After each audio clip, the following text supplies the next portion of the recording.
Tony from her Homestead Skills. And yes, once again, a few thoughts today.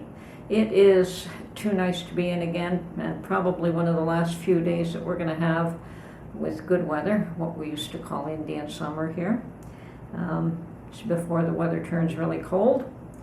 So I'd like to be able to take advantage of that today and go out. But before I do that, I thought I'd do this quick little video here. A few thoughts crossed my mind recently based on some things that I've heard. Number one, there was more protests around the world in support of these women fighting for their rights in Iran, and great, good to hear. These women are risking their lives to change attitudes and to change the thought that you can only be a virtuous woman if you're covered up. Now, I don't think a cloth denotes virtue, but there are reasons that has occurred, and probably there are reasons why it has to end. Anyway, at least not be forced on people anymore. I think that the veil is one of those things that should you choose to wear it, and if you choose not to, then don't. It's as simple as that. It's like men choosing to wear a beard. Your choice, your body, your choice, right? We keep hearing that. Anyway, that's one thought. And yes, there has been a lot of support around the world, a lot of protests in support of their protests, and hopefully it'll end well and not in major disaster. Okay, item number one. And one of the next things that came to my mind was the idea of changes that we're all facing. Changes that are being imposed or put forward, and those that we reject outright, and those that at some point are going to be implemented whether we reject them or not. And I guess the two of them that come to mind, of course, is the factories that are creating food made out of bugs. And I would object to that one as long and as strenuously as possible, personally. And that is something that, once again, there are those that think that is perfectly acceptable. More power to you, go right ahead. Something that I'm not interested in at all, and hopefully never crosses my path. But it is becoming more prevalent, and there's more and more foods with those parts being placed in them without your knowledge. You're going to have to get to the point where you read ingredients very carefully nowadays. Another thing that is being imposed in a serious way is electric vehicles. And electric vehicles will become the norm. Maybe not in my lifetime, but when they do perfect the technology, and the technology is just in its infancy right now. But they are working on it, and it is becoming mainstream. But as I said, when the technology is improved to the point where you have charging stations in every corner or in every home, and you have batteries that can withstand cold, and you can bring the price of that vehicle down to where the average person can afford it, they will become standard. And I say this because I have seen many other items, specifically this thing that you hold in your hand is actually more powerful than the original mainframes that used to take up huge rooms in order to power them up and to house them. So it has taken, 50 years to go from a computer system that would take up a whole room to something that is this size and is more powerful than that was.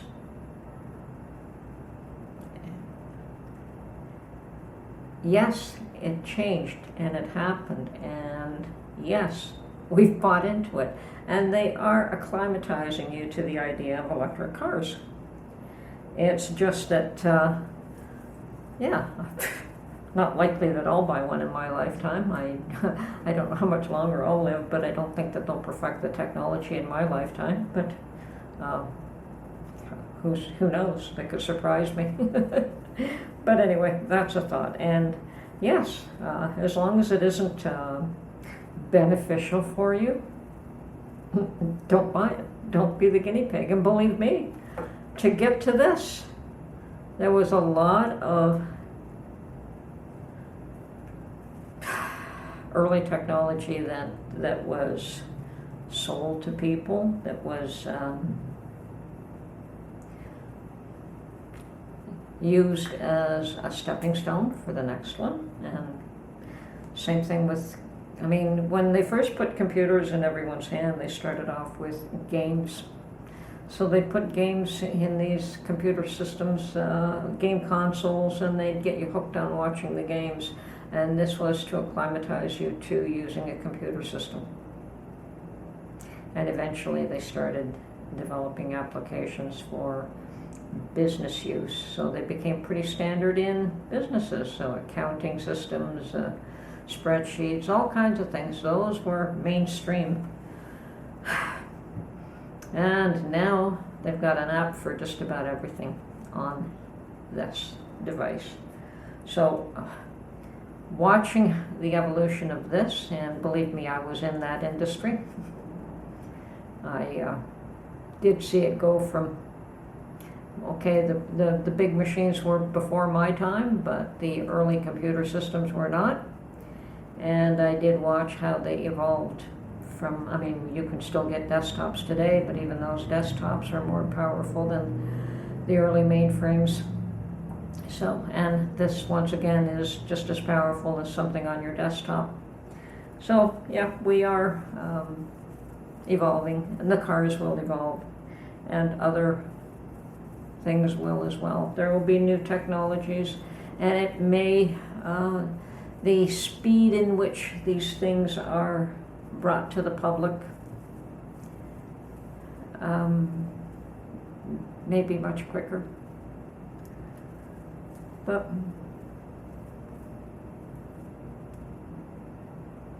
there are also those that want to hold on to the old ways, and I'm going to suggest to you that there are those around the world that the old ways are not the old ways, they're the current ways. And North America is probably a very blessed society. Western society is very blessed. We're very modern. We have many conveniences. And the poorest among us are probably wealthier than most of the population out there, although it's all relative, you know. If you're one of the poorer ones in your country, you don't know that somebody else in another country is much more poor than you are. You see, it's relative to your own environment. And that's understood. So, changes? Yes, they're happening. They're going to happen. There's no going back to what once was. I have seen that in my lifetime, and probably there are many of you that know of a time where there were no televisions in the home. I could remember the first ones. I could remember my father thinking that Bonanza was an awesome thing to be watching. But I can also remember that there were times that the kids used to all get together on the street and play together in the street, and you don't see that anymore. If they get together now, they get together in somebody's bedroom and play computers. And as a matter of fact, with the ability to communicate now between one and another, they don't even get together. They do it in their own rooms. So benefits, definitely. Harmful things, definitely. Okay, so what about the fact that we can get all kinds of information from this thing, and we don't need to get our news from the media?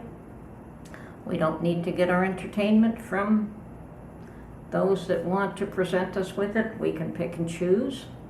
We can communicate with whomever we want. We can share ideas with whomever we want rather than accept the ideas that are presented to us. Interesting world we're moving into. And all of that is changing. Now, there was a time that you were presented with the news and that's all that you knew. It was either in a paper format with your local newspaper or on television from your 6 o'clock news. And most people believed what they were presented with. And it probably was presented in a more factual manner, without a lot of opinion anyway. At least it appeared that way. So, how has that evolved? Well,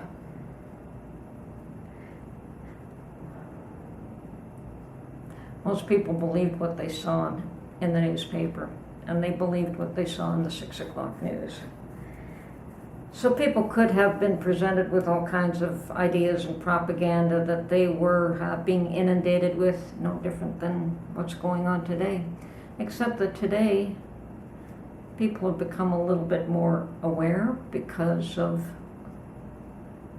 technology.